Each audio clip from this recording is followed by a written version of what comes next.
Welcome everyone to the show. I'm your host, Kyle Miller, and we welcome you all today.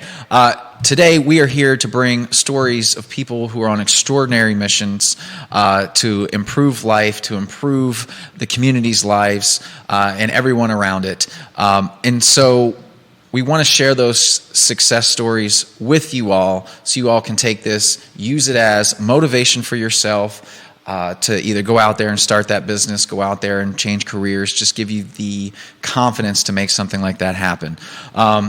With today, our guest is the Director of Client Development over at Gig Strategic. That's an SEO company. Max, welcome to the show. Thank you. Great to be here. Hey, man, I appreciate you coming on the show today. And my pleasure. Sharing kind of your story, how you got into SEO, and it's such a, everybody knows the word SEO, or the acronym, right? Everybody knows what SEO means, but not everybody knows how to do it. It's like that. Right. Oh, you got to hire somebody to come out there and help you do it. So tell us, man. Tell us a little bit about what you guys are doing over there at Gig Strategic. Absolutely. Yeah, so I've been with Gig Strategic for over 3.5 years now. We are a dedicated digital marketing company right here in Charlottesville. We work with a lot of local business owners to help them best understand, manage, and benefit from their online presence. SEO is a big part of what we do. We have other services as well, and I can kind of paint a picture of how that all fits together. I joined the company shortly after the founder, James Burton. He's a great man. He's been around town many years. I was the first full-time employee of the company, so I've kind of been growing it up with him ever since. And he had a vision because he had worked at big digital marketing company like RKG, Merkle in the past. He'd worked at Monticello Media, doing some radio, and he saw this gap in the market for trustworthy, accessible digital marketing for local business owners. Something that everybody needs. Everybody needs to be able to show up online, but business owners, got their hands full. Right. They know it's important. It's not something they can always execute themselves. Sometimes it seems like they have the choice of maybe my cousin or my nephew who says he knows how to do a website, I'll have him help me out, but It's not always reliable. Or they get some big company that sells them a package from a different city they don't understand, and then they're just kind of left what's actually going on here? Right. So we need to be a friendly local face for digital marketing, someone you can meet with in person and explain your results. Cool. So you guys are located in Charlottesville. Yes. And you talk to a lot of different business owners and help them grow, plan, strategically implement their search engine optimization, getting in front of clients. So what's the steps for something like that? For what's the steps for, say I'm a business owner and I want to come to you, I'm not online, and I really want to figure this out and get online. How do you take that client and explain to them everything that you guys are going to do? Definitely. So we have kind of a 3-step approach that goes through presence, marketing, and advertising, as we call it. So first, when somebody comes to us, if they have nothing, we need to establish your presence first. We don't want to just start blasting advertising out there if you don't have a website, for example, because people are going to come back and look at you. You need to prepare the party before you send out the invitations.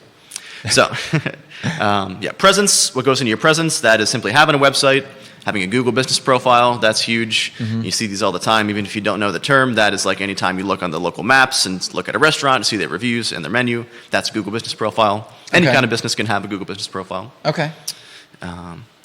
Getting reviews on the profile and social media profiles. That's everything we put under the presence bucket.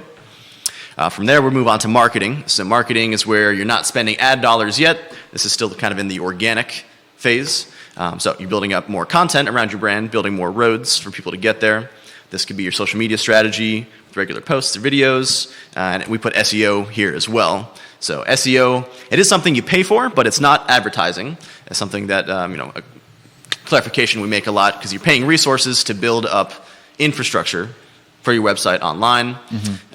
Look at the things on your website and off your website, on page and off page, all to show up for your target keywords in your area. That's what's most important. Right. What are you going for? Where's your clients at? Where are your customers? Where are they searching you from? So if you have a massive company that's not just locally, then they're searching all over, right? But if you say, hey, I only want to, you have a pet store, right? And you're not really shipping out cross country. You're just having it here in town. you guys specialize just in those local markets. 100%. Okay. Yeah, and we can do bigger SEO projects as well, but we find bite-size for local business owners, a bite-size SEO plan just to show up in your local market. That can be really all you need, and then you can get lifted up and start appearing in larger searches as well. SEO is it's a long-term game, and it's kind of like investing. You're always building up your presence. If you continue to build links that point back to your website will just keep growing and growing over time. Just kind of slow and steady wins the race kind of approach. Right. What do you feel like most business owners that come to you and want to talk about SEO, what do you think is the number one thing that is holding them back? Right? Why haven't they jumped on and got online, and why haven't they moved forward? That's a great question. I would say, sometimes it's understanding the topic. It's a technical topic, and there are pieces of it still that I haven't completely wrapped my head around, and it's kind of ethereal. It seems like, oh, they're doing something with my website. I don't know exactly what. Right. So it's a little bit ethereal. It's a little bit hard to understand sometimes, and maybe they've been burned by a company in the past. There are a lot of kind of fly-by-night operations out there sometimes. Right. So that's why we aim to be a trusted partner who can explain everything, meet face-to-face, go over the details of SEO, and help make sure you get on the first page of Google for your keywords. So when you're looking at a business like that, and you've kind of mapped it out, right? You said, and I love the analogy, plan the party before. Is that? Yeah, you gotta have the party ready before you invite people. Yeah, plan the party before you send the invites out. So when you take that customer, when you take that the website, and you start putting out that SEO stuff, what are some of the things that you're looking for to show that the business owner, hey, this is actually working? Because let's face it, everybody's like, okay, am I spending, these are marketing dollars, right? Are these marketing dollars giving me any return? So how do you kind of show and justify how it works? Definitely. So we do keep concrete track of your keyword rankings in Google when we take a client, Google, Bing, and Yahoo, all the major search engines. Okay. When a client comes on, we'll take a benchmark ranking and say, hey, you were past the 5th page or the 10th page of Google. You weren't even showing up for your keywords. Let's say home contractor in Charlottesville. You could have all kinds of keywords. You're looking at home contractor, new house construction, home repairs, home renovation. Right. A lot of keywords we're looking at. Right. So we look at where they are when they started, and we keep track every month. We have a detailed report that we send them that show the increase in the keyword rankings in the search engines. Yeah. We can also measure website traffic as well. So we'll be measuring website traffic to key pages, and usually we'll see an increase in traffic over time. And so as you increase in the search rankings. This is, like you said, it's a long-term game, right? It's not a, hey, I'm going to put it in here and then I'm going to get all these customers tomorrow. What you're doing is setting yourself up. You're building that foundation, right? And so in 6, 7, 8 months down the road, you're seeing consistent traffic that's coming in, and it should be.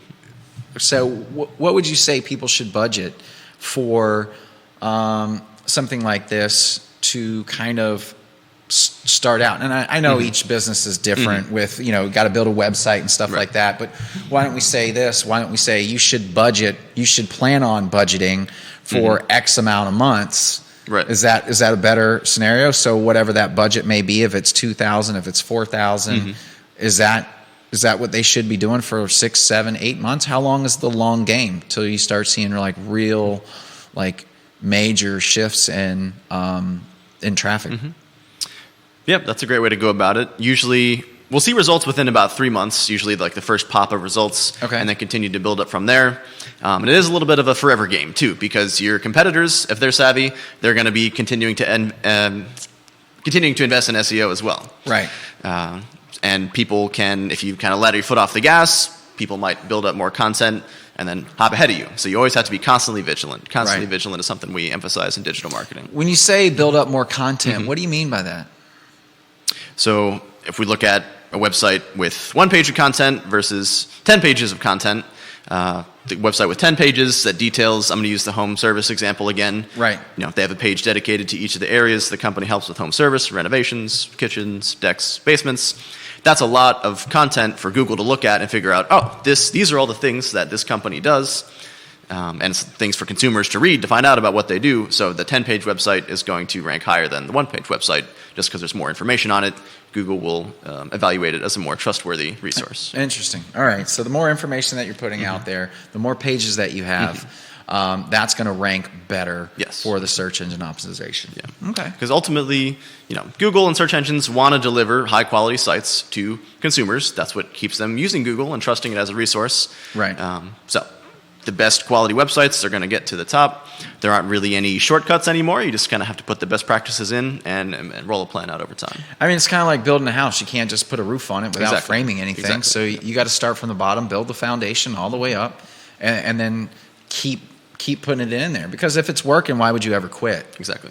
One of the things that I talk to when I talk to individuals who run smaller businesses, and they haven't got into the paid marketing game, right? They say, well, all my business is referral based. That's all fine and good, but you're missing a ton of opportunity out there to grow your business and to do more and to help more families. And, the other side of that is, well, I don't need that money, or I'm doing fine as I am. That's fine. That's great. And that's okay if that's the type of business that you want to run. But some people, to have more impact on families, to have more impact on people, and knowing that if you do it best anyway, then why aren't you sharing that with everybody else? Right. And so I find that a lot of people, they don't get the pay to, I'm going to say pay to play, but you're paying for marketing, you're paying for advertising dollars, and you're doing way more business. Way more business. And I just wish some people would they have to get that in their head, because they'll put a sign on their car, they'll put whatever, they'll do their, I put out flyers, that's still marketing. So, but the majority, it's like everybody's online, right? And so the majority of people that you want to get in front of are going to be online. So find out where they are and then go market to them, right? 100%. It kills me. I drive around and I see all these like little businesses, little shops, little storefronts and stuff, and they'll be out in the middle of nowhere. And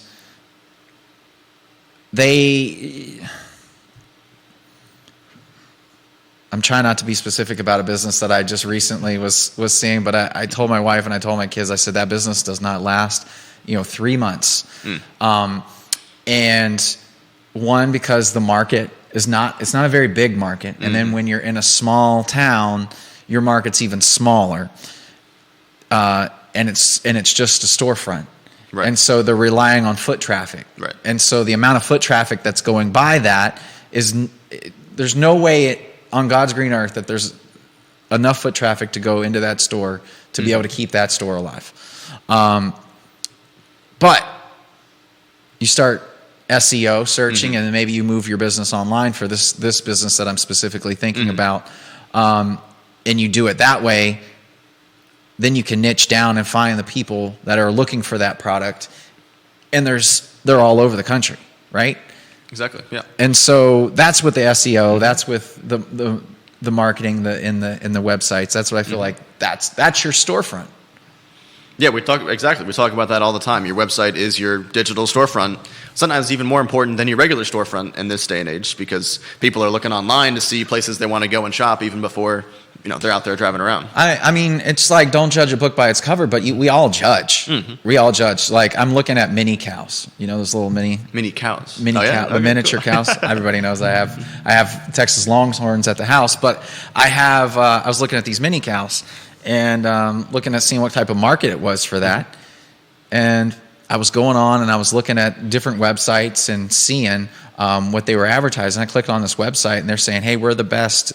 We do this X, Y, Z, but their website looked like crap. And I was just like, I don't know about that, right? Yep. If you're the best, you'd have some like cool photos, and I think it just would have looked better. And so I went to the different website. I didn't even stay on that one. Right. Exactly. And so like that whole thing's got to be congruent with your with your message, with your marketing, with what you stand for, all of it, right? 100%. And you've you've described our philosophy, which I haven't said these words yet, but kind of our catchphrase is be there and be sticky online, which is exactly what you're talking about. Be there, you got to have a presence, number one, and then be sticky. It needs to represent you well, be memorable, be eye-catching, be easy to use, easy to navigate. So yeah, 100%. Right. It can't look old nowadays. Like you have to be. It has to look good, right? I do a lot with real estate. The old houses sell, but they don't sell as fast as the new, nice, really pretty, done-up ones with nice backsplashes, tile, everything. They don't sell nearly as quick, right? And so it's that visual component that I think has a lot to do with it as well. Now, do you market with some of the businesses that you're doing? Do you also work in with like LinkedIn? I mean, not LinkedIn, but like Instagram, Facebook advertising, that type of stuff as well? We do some things there. We are not, I would say SEO, online presence, and Google ads are kind of our specialties. We do some with social media. We're not as much of a like custom in-house social media agency as I would like us to be. Right. That's tough to do. It's tough to do and scale. Right. To be able to create custom content for folks. It is, because it is custom content on every single piece. It's not something that's repeatable and you have complete control over all the time. Right. It's different. So I mean. And also to answer the question, we do social media plans for folks with posting across Facebook, Instagram, LinkedIn, Google Business Profile. If they have a library of photos, we can put a simple plan together where say, hey, we're posting 2 times a week for you. It's better than if they have nothing going on right now. Like, hey, we just need to get something out there, even if it's not mind-blowing at an affordable rate. We definitely do that for people. So, how did you get into this, man? That's a bit of a roundabout story. I'm from Virginia, from Northern Virginia, Prince William County originally. Went to school at William & Mary, studied linguistics there. That's the study of languages overall. Right after that, I went to South Korea for 2 years to teach English. And this does loop back to digital marketing. So went to South Korea for 2 years to teach English. That was an amazing journey. Really loved that. Came back to the U.S., ended up settling in Charlottesville because I like the music scene here, and I'm also a musician, so I was looking for a place to build up my music presence. And found this job just through an Indeed listing. I was interested in going into the digital marketing field. I'd done some stuff with my personal Instagram and blogging while I was traveling, so I really liked getting myself outlined in that sense, and that was enough to get my foot in the door.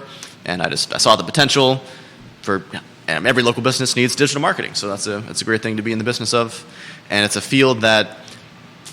There are people who study marketing degrees. You can get a marketing degree in college, but it's changing so quickly, and the tools and the techniques we use, you really just learn on the job anyway. So it's a great field to get into for somebody who, from any kind of background. To be honest. I love that you just said that. I absolutely love that you just said that because there are so many people that I talk to. Well, we're going to go to school for marketing. Great. Who's teaching you marketing, right? The professor who's been there 30 years, right. who hasn't marketed, and marketing's changed so much. It changes every day, right? So I had this discussion with my wife and with my kids as well. It's like college is almost becoming obsolete if you want to do, unless you want a specialty, like doctor, lawyer, of course, that stuff, where you actually need to go through that type of education. But if you want to do anything else, YouTube University is probably, it has everything that you need on there. And it's and I think people sleep on it. There are people who's built $1 million businesses off of YouTube. Oh yeah, learning how to do X, Y, and Z from this person, that person, plugging it, putting it all together, and expanded on it. And with the way that marketing changes every day, with new algorithms that come out, and you gotta adjust, you gotta do this, you gotta do that. I tell my kids, I said, listen, I don't even care if you go to college, right? That's where I'm at. I said, you're going to be able to learn anything you want to learn if you put your mind to it. You'll be able to find it. Oh yeah, And so definitely. I really, it's crazy to what the world's. The amount of information that's out there that free. You literally could probably do brain surgery off of YouTube. Not that you want to, but I mean, if somebody's in a pinch. But also, we got to understand that that may not be the best use of time for somebody as well. So if you're already running a business, no use to go spend time, learning this whole new thing that other people have spent 10 years doing, right? Right. Go to somebody who's already doing that, leverage their knowledge and time with money, right? And then you get their experience. Definitely. That's actually one thing we've seen sometimes a choke point with businesses that we worked with in the past, is that the people who can go the farthest are the ones who know how to delegate. Right. And that's tough for business owners, especially if they've been doing it for themselves for a while, building up to a certain point with their knowledge and their system. That can only get you so far. At some point, you do have to start to delegate to other people who are experts in their craft. Yes, right. And delegation is so key in business ownership. Like, you can't do everything. And I love, nobody can do it as good as me, right? That I hear that all the time, especially in the construction trade. Nobody can do it as good as me. Or, every contractor you bring over to a house, it always says, oh, they shouldn't have done it this way. They should have done it that way. It doesn't matter what it is. They all say that. And this person didn't know what they were doing. To my point, it's just kind of like, whatever.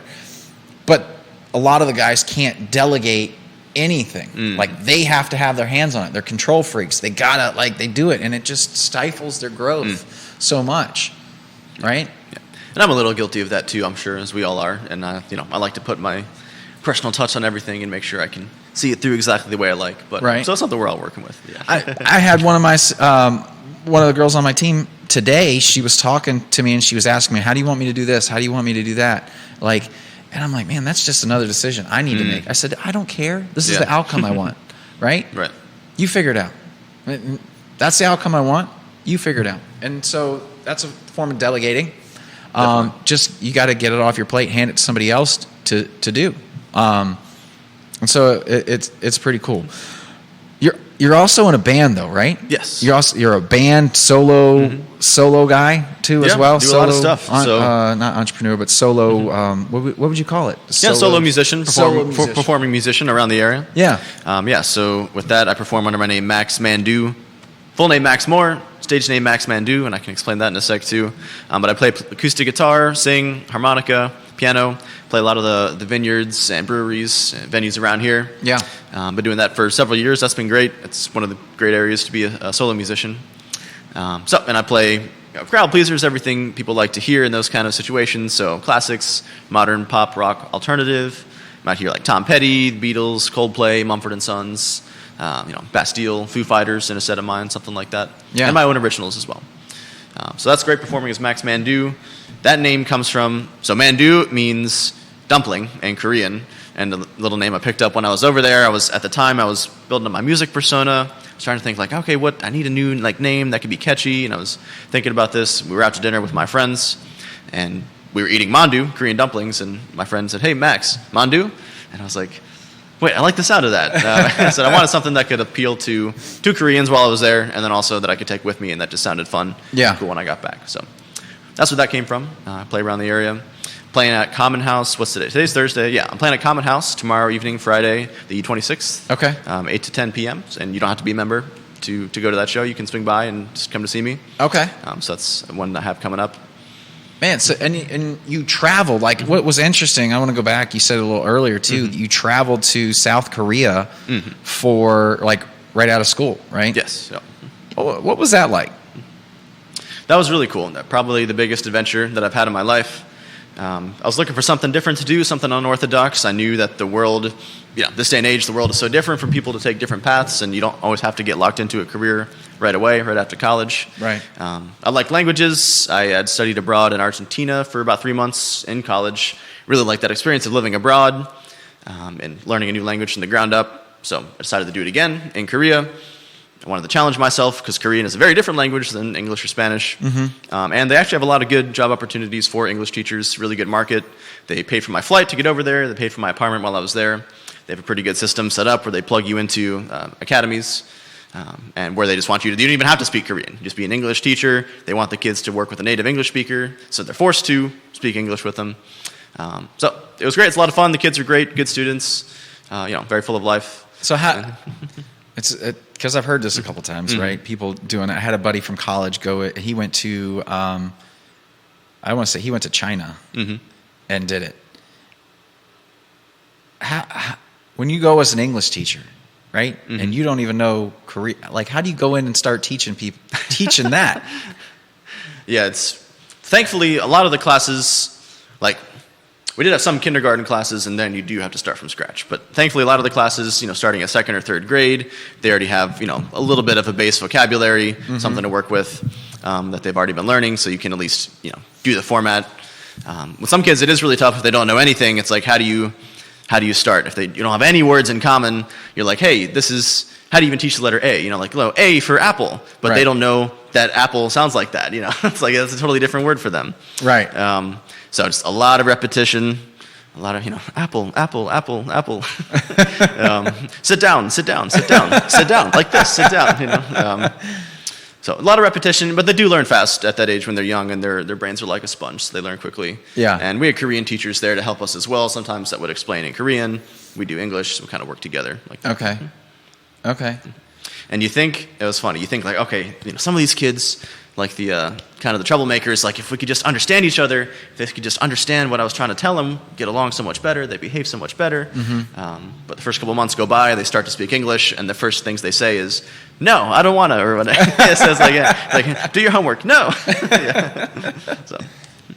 Dude, I mean, just taking that and having that experience and pushing out there and doing that, I think there's so many people that like to take that safe route, and I mean that's an unorthodox route. That's a route that gives you experiences in life, and I think that's what life is kind of all about, is the experiences that we have, right? And it shapes the way we think, it shapes the way we act, all of it. And so if you can experience other cultures and see how they live and see how we're not all that different, right? Really not at the end of the day, yeah. But there's some different things that we do, but we're not all that different. We all care about family. We all, generally want to be happy and want to help people, right? Exactly. And so, yeah. Anyway. Yeah, 100%. Yeah, definitely saw that when I was over there. It's like sometimes you'd be like, oh, the cultural differences, and they do things this way, they use chopsticks, and we don't, or, and they talk like this, we talk like this. But yeah, at the end of the day, everyone wants to have a good time with their friends, have a good job, have a fammy. Right. We're all the same. Yeah, absolutely. Well, with going back to the SEO stuff, because I think, the life is pretty cool, but the SEO stuff is pretty wild. Like, where do you see this thing going with SEO? Like, where do you see the internet? I mean, because you're in this market, you look at this all the time with Chat GPT, with all the AI that's coming. Where do you see the internet being in 10, 15 years? A loaded question. It's all going to be in VR goggles. Yeah. We're going to be experiencing the internet all around us as we walk around. Maybe, who knows? Maybe. In the short term, AI, we're already seeing it. We've integrated it into some of our tools. Some people might say, okay, we're just going to totally spam AI, create pages and pages of content, and just post on our website, slap it on the website to try to rank higher. Google's already rolling out protections against that because they want to see, authentic content, authentic, engaging content that users like is still going to be king. Using AI to help is going to be fine, and we have ways to do that as well, as long as you're putting your own voice and your own experience, behind the AI, behind maybe a prompt that you give the AI. 10 to 15 years, we're still going to have the internet. It's still going to be relevant. We still have radio advertising and TV advertising now, even though that's 50 years old. So SEO is not going to go away. Google profiles are not going to go away. Needing to have a website is not going to go away. Maybe we'll get into a spot where you also have your AR storefront too in the metaverse. I don't know, the metaverse, it seemed like that was going to be big a few years ago, and then it kind of fizzled out. It's like people didn't really like it. I don't know. It was a little too much. Yeah, just too much, yeah. It's like, what's that one movie where they were rocking, like they just lay in there and they just with their thing on and they just walk around, and that's the whole movie. I'm like, that to me, like they say you experience, if you can, your mind can give you the same experience if you actually physically experienced it, right? Through the goggles. Oh yeah. Visually. But to me, I don't know. I'm not a big, gamer, or I don't play a lot of video games. I like to go out and do that. I like to be outside and do that kind of stuff. Be in the world. And I think we might even see kind of a pendulum swing against some of that stuff of people wanting to return to a more normal life or to a less technological. I think that too. I think some people are going to stay on it and just keep that's going to be their life. But I think I was talking to a buddy a couple years back, right, and he was explaining it to us a rubber band, right.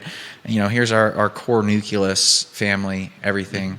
And then we're going to get stretched out, and we're going to have all these things, and then it's just going to come back to that. And he's like, that's what he thought was going to be happening because of all the stuff. People are actually going to miss those relationships. People are going to miss having that connection and being able to talk. And we do our best with the kids, but that's the world that they live in. Mm-hmm. One of the cool things that they do get to experience is when they play on their video games, they're with their cousins, and their cousins are down in North Carolina, right? Mm-hmm. But they talk like they're growing up to be best friends because they're playing games, they're doing stuff all together, and they're 400 miles apart. They're always that's super cool.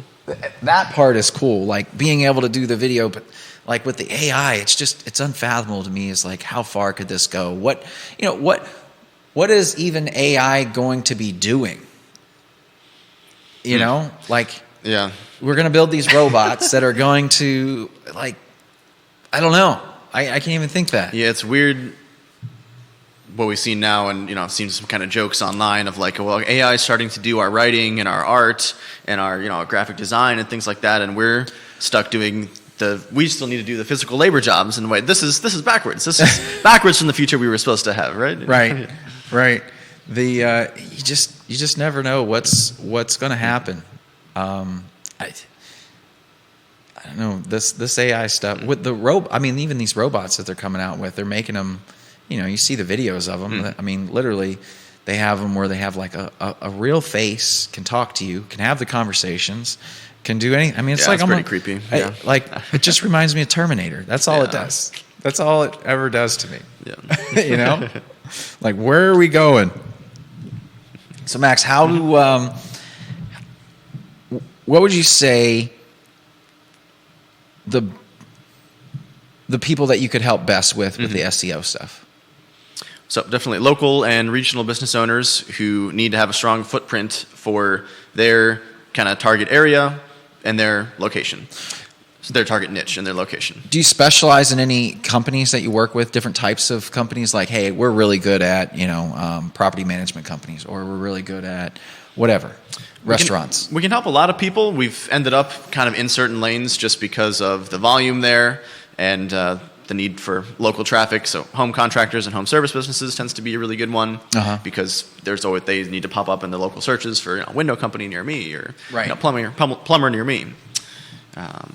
Medical offices. We've done a decent amount with lawyers and legal offices, and retail shops as well. Anyone who really needs a strong local footprint.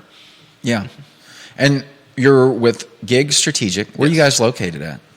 We're here in town. We have an office off Rio Road, but we also work remote some days, so I'm frequently popping around downtown and like to be part of the community. You might find me in a coffee shop or common house.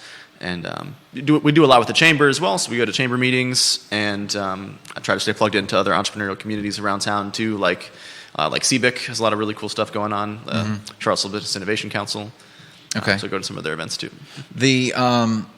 And do you come in and sit down and have that conversation with the business owner and kind of explain that to them, and that's what you're doing? Yeah, 100%. We like to invite folks to our office for those first round consultations because then we have our screen set up. We can look at a lot of stuff online, project what we see on the computer because a lot of it is on the computer that we need to show the context of what we're doing and why it's important. Right. But we meet in coffee shops and stuff as well too. Okay, cool.